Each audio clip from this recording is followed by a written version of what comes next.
The band's only living member, the master instrumentalist Garth Hudson, passed away at the age of 87. Band's brilliant keyboardist and all-around musician Garth Hudson passed away at the age of 87. He used a wide range of sounds and textures to give rock classics like Up on Cripple Creek, The Weight, and Rag Mama Rag a conversational touch. Hudson was the oldest and last member of the seminal band that supported Bob Dylan in the past and contributed to the development and transformation of contemporary American music. The band's social media pages reported his passing on Tuesday, but they offered no other information.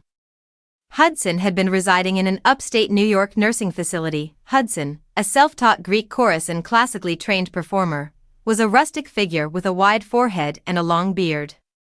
He used horns, piano, synthesizers, and his favorite Lowrey organ to communicate.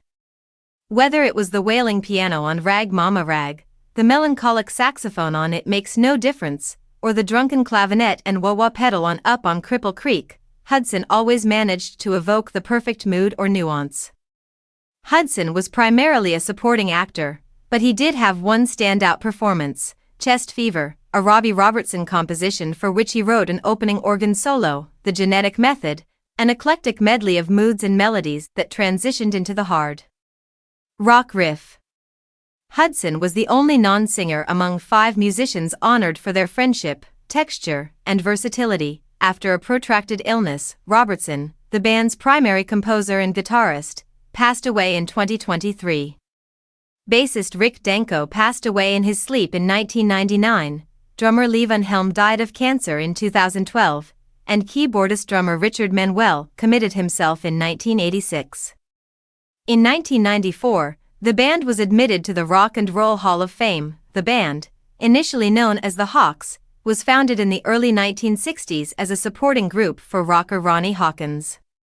Helm, who was born in Arkansas, was joined by 4 Canadians, Hudson, Danko, Manuel, and Robertson, who were recruited by Helm and Hawkins. It's years of playing as unknowns, first behind Hawkins, then as Levon and the Hawks, and then as the gullible objects of indignation once they hooked up with Dylan in the middle of the 1960s, the band perfected their trade. All accompanied Dylan on his momentous 1965 to 1966 tours. Helm left in the middle. He broke with his folk heritage and collaborated with the band to create some of the most powerful and stormy songs of the era, which angered some of his longtime fans but won over many new ones.